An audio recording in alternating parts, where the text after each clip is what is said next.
So right now I'm in Shaver Lake, California, a beautiful lake.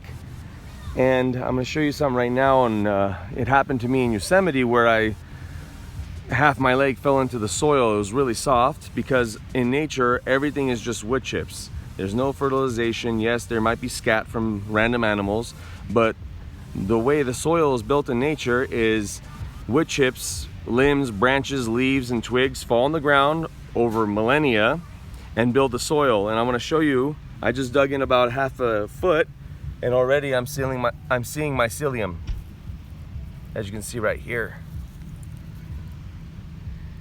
This is what builds soil. So just you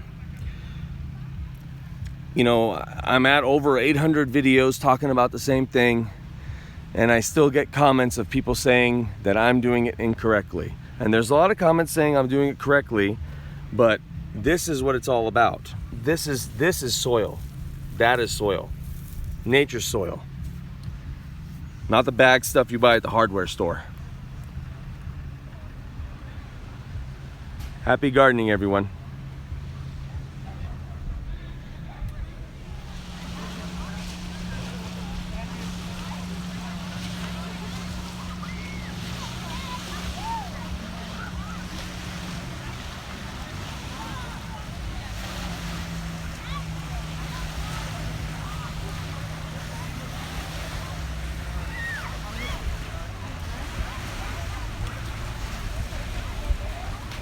Okay, like, share, subscribe, and thanks for watching, everyone.